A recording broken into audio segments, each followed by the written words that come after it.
यूं तो रक्तदान कन्यादान को महान दान कहे गए हैं, लेकिन आजकल के युग में यदि कोई वक्त दान करता है ना, तो वो भी महान ही है। और ये कहानी उन चार दोस्तों की है जो 12th पास कर अपनी पढ़ाई के लिए बाहर जाना चाह रहे थे। उसने ये डिसाइड किया कि हम सभी अलग अलग दिशाओं में फिर पढ़ने के लिए बाहर चले जाएंगे, तो क्यों ना हम सब पार्टी करें। और जिस शहर में वो दोस्त रहते थे, उसी शहर के सबसे महंगे होटल में उसने पार्टी की। और पार्टी के लिए उसने बड़े ही मुश्किल से पैसे इकट्ठा किए और वहां पे गए। चाय नाश्ते का कार्यक्रम स्टार्ट हुआ और वहां पे उन लोगों ने अच्छे खासे टाइम एक्सपेंड किए। बात के क्रम में एक ने कहा कि 40 सालों के बाद हम सभी फिर से यहाँ मिलेंगे, जब हम काफी बड़े हो जाएंगे और जब हम अपने अपने आप में जब सेटल हो जाएंगे। और हम सभी देखना चाहेंगे कि कौन कैसे और किस तरह से ग्रो करता है। और ये सभी जब बातें हो रही थी, तो वहां उस होटल के एक वेटर उसकी बातों को बड़ा ही ध्यान से सुन रहा था।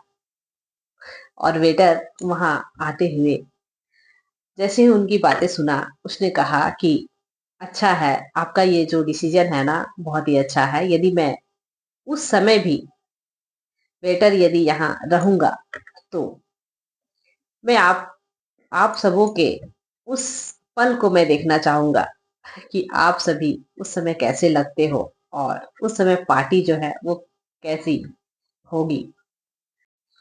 लेकिन उन लोगों में जब ये बातें हो रही थी, उसमें से एक दोस्त ने ये कहा कि 40 सालों के बाद हम इसी होटल में मिलेंगे, वो भी 1 जनवरी को। और जो सबसे लास्ट में आएगा ना, वो ये बिल पेड करेगा। उसके बाद वो सभी वहां से निकल गए और अपनी पढ़ाई के लिए वो विभिन्न दिशाओं में चले गए।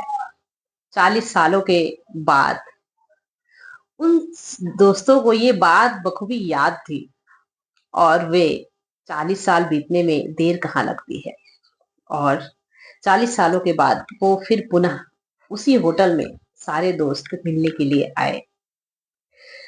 पहले जो है वो मनीष अपनी लग्जरी कार से जैसे ही उतरा उस होटल के समीप, वो होटल जो है वो 5 स्टार होटल बन चुका था। वो शहर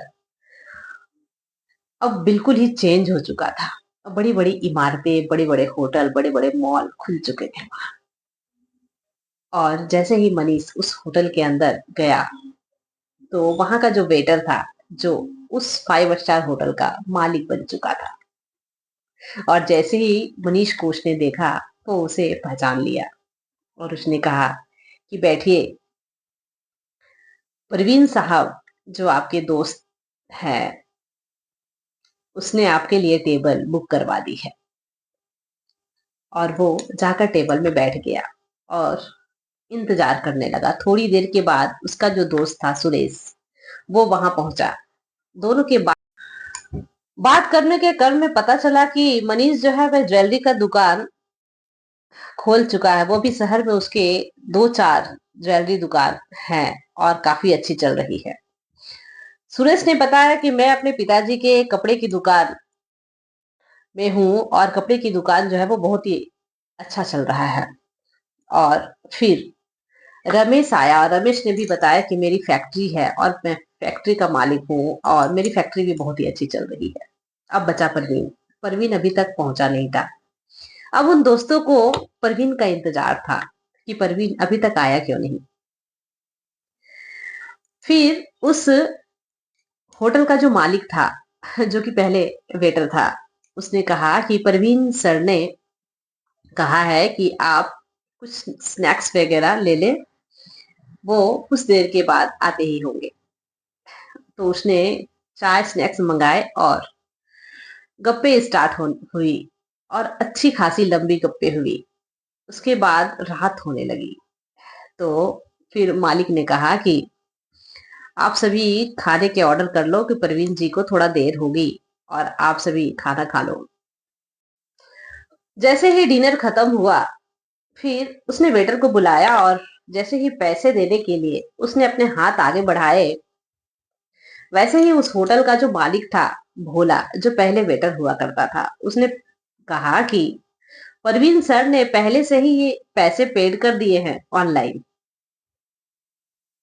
अब इन दोस्तों को बड़ा अजीब लगा कि परवीन आया भी नहीं और हम लोगों के खाने के पैसे भी पेड कर चुका। और यह सोचते हुए वे सभी फिर अपने घर की ओर जाने के लिए उस होटल से बाहर निकल ही रहे थे कि वहां पे एक सरकारी गाड़ी रुकी और उस गाड़ी से एक बड़ा ही खूबसूरत लड़का बाहर निकला और उसने उन तीनों दोस्तों को प्रणाम किया और उसने अपना परिचय देते हुए कहा कि मैं परवीन का बेटा हूँ, जो आपके दोस्त थे। और हमारे पिताजी एक टीचर थे और अब वो हमारे बीच नहीं है। 1 मंथ पहले कैंसर के कारण उनकी मृत्यु हो चुकी है और वो दिली तमन्ना थी उनकी कि वो आप लोगों से मिले और ये पार्टी वो भी एंजॉय करे। लेकिन उन्हें कहीं ना कहीं ये पता थी कि वो नहीं शामिल हो सकेंगे इस पार्टी में, इसलिए वो पार्टी ऑर्गेनाइज पहले से ही कर चुके थे और हमें बताने से मना कर चुके थे। तो कहने का सार ये है कि हम अपने लाइफ में इतने बिजी हो जाते हैं ना कि हमें किसी के लिए टाइम नहीं मिलता और ना हम निकालते हैं। बहुत जरूरी है हमें अपने करीबी रिश्तेदारों के लिए टाइम निकालना। हम कभी भी ओकेजनली मिलते। एक समय ऐसा आता है कि दुनियादारी के चक्करों में हम ऐसे फंस जाते हैं कि लास्ट समय में ना हमें ये अफसोस होता है कि हमने अपने परिवार के साथ, अपने रिलेटिव के साथ टाइम एक्सपेंड नहीं किया। तो आप अपने परिवार के साथ, अपने रिलेटिव के साथ टाइम एक्सपेंड कीजिए। ऐसा नहीं हो कि आप बस देखते ही रह जाएं।